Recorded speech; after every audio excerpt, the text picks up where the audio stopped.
What's going on, everyone? Juicebags here, and welcome back to some Dungeon Defenders 2 and another Chaos 7 one hero build. We're on Chaos 7 Trials Crumbled Bulwark, and today it is time for the EV2 to shine as just one hero for DPS and all the building, just a pure hybrid. That, of course, is the largest benefit, really, of having the high ascension, and figured I'd have a little bit of fun with it. Now, first off, of course, we know the EV2 has no true air defense, so going to have to be a little creative. And I know we do have 3 different air lanes besides the normal cobalt lanes, so going to try to spread things out a little and make it happen. Let's go ahead and get our mana first and then try that again.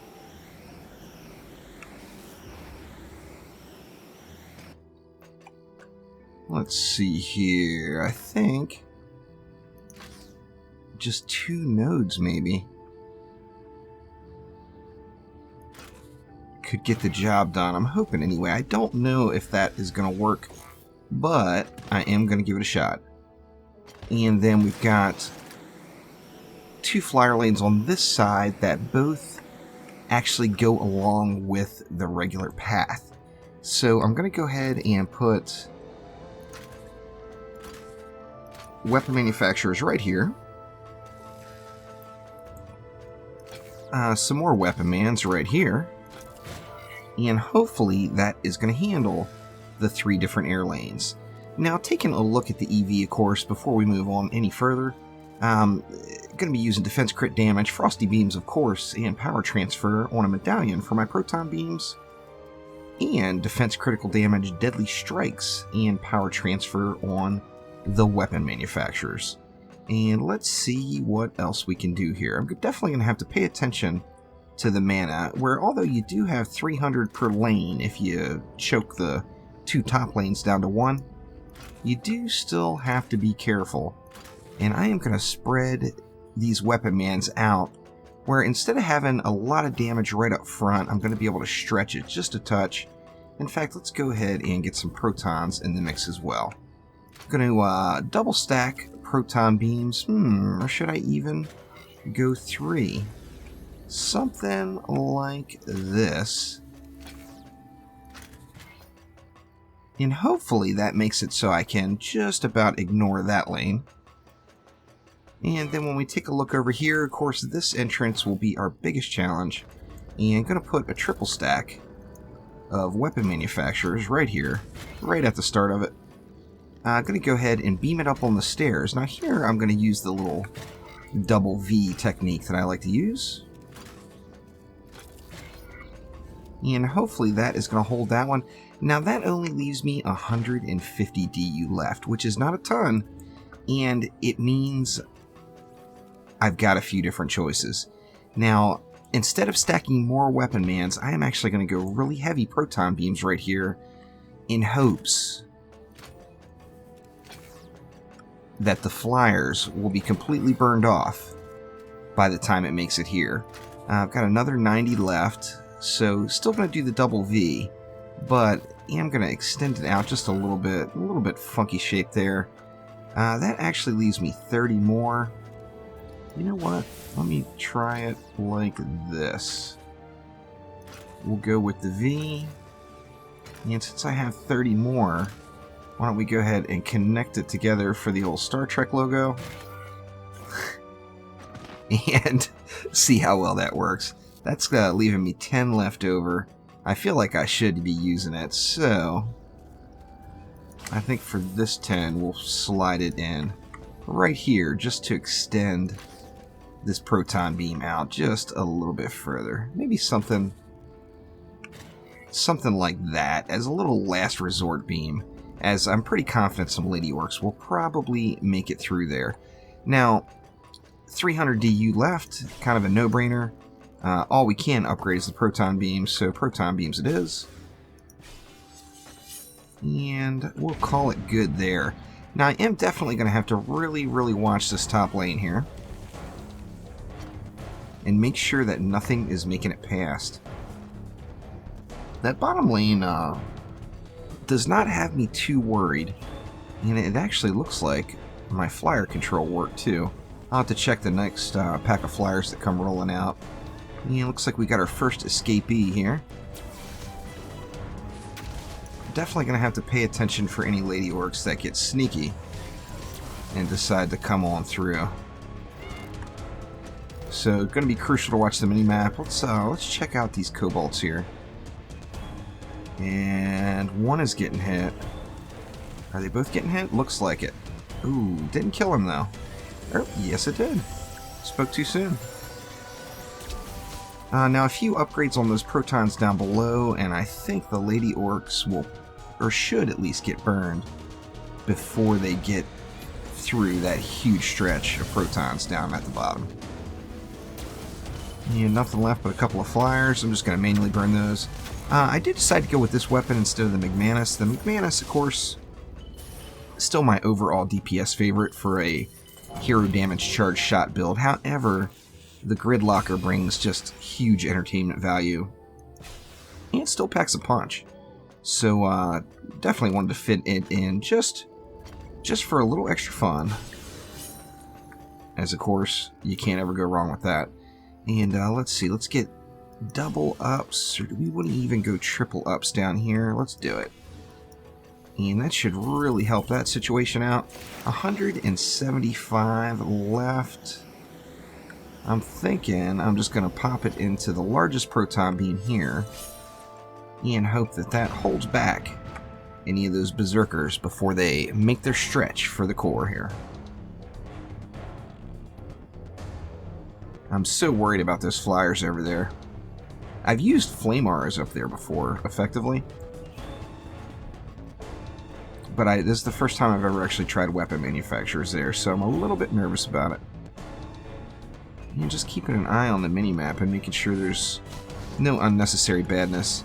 Now, of course, next wave we'll start having assassins, and, you know, that's going to keep me sidetracked a little bit. However, we have protons all over the place, and that is going to make, in theory anyway, dealing with the assassins pretty darn easy. And we got Quibs coming in hot. Quibs down. Very nice. Oh, bunch of lady orcs. Here they come. Well, looks like they all got wrecked. I am not complaining. Now, is anything even hitting these beams? Not a ton, really. There's a few baddies making it to it, but not a whole ton of them, that's for sure. It's actually turning out a little bit easier than I expected. I did a test run on Bastille, and Bastille, of course, can be very misleading with all of that DU, so I was able to completely steamroll it, but also had 2,000 DU to spend, so that makes a big, big difference. So we should be able to get all of these protons up to tier 5 by the end of the match.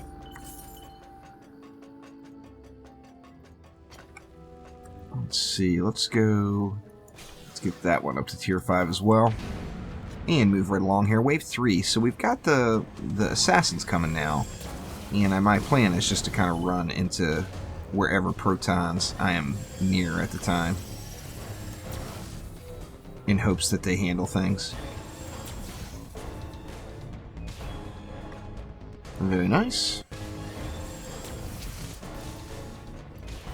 You should be popping any moment now, you would think.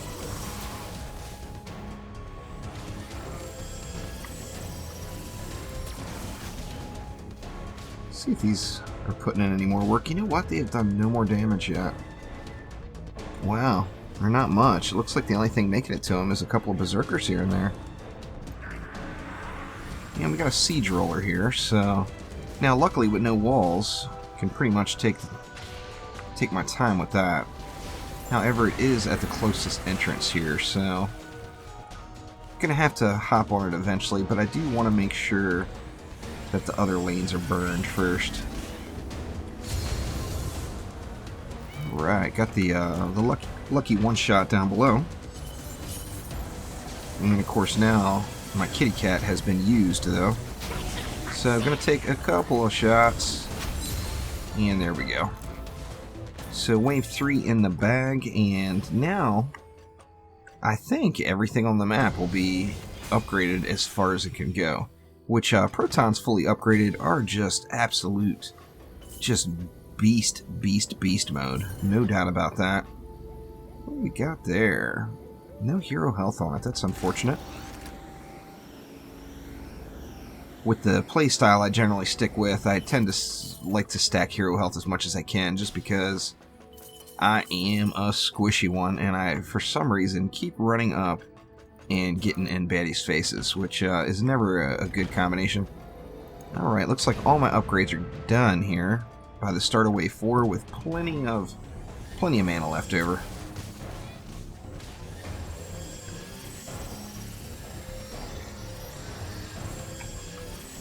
I'm just stoked that that weapon manufacturer over there is working.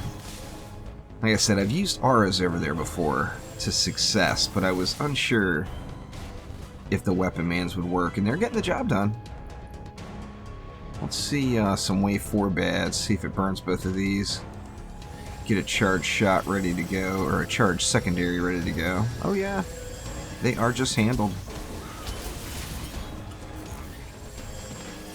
This is, you know, I don't want to jinx it when it's only wave 4, but this is definitely turning out to be a little bit easier than I thought it was going to be. There's no doubt about that. One of the interesting things, I'm not sure if a lot of people realize, because so many people are used to using charged shot and not manually charging it up, but with assassins, when they come into the mix, if you have a fully charged primary or secondary shot, it auto shoots it if an assassin gets on you. So if you have that charged up and you're pointed in the right direction, assassins essentially mean nothing to you. And it's so close, just can't quite get the one shot. Alright, and here we go at wave 5. No point in bothering with the mana, as everything is fully upped as far as it can go. We got a zapper rolling in here. There we go, zapper down. Some early wave assassins.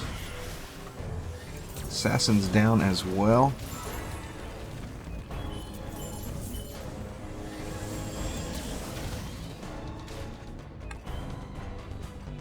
Quite a few mobs there. Now, using any build similar to this, you just have to constantly watch. As you notice there, right in, I think it was wave 1, I did have to manually go close the deal on a Lady Orc, and as you see here, I had a flyer sneak through on me. So stuff is going to sneak through when you don't have a wall in the mix. Now those ladybugs, for example, they would have went for a wall if I had a wall convenient to that area. It's really easy to get distracted with the assassins and with siege rollers on the map. However, you definitely have to just be aware of what's going on and what's happening in your lanes. So close. And that one closed the deal there. Only one more bad left. Like I said, that went way smoother than I expected. And it just kind of reconfirms the power of the EV2. So thank you very much for watching. Click that like button and please subscribe to the channel. And I will be back soon with some more Dungeon Defenders 2, plus a whole lot more. I'll see you next time.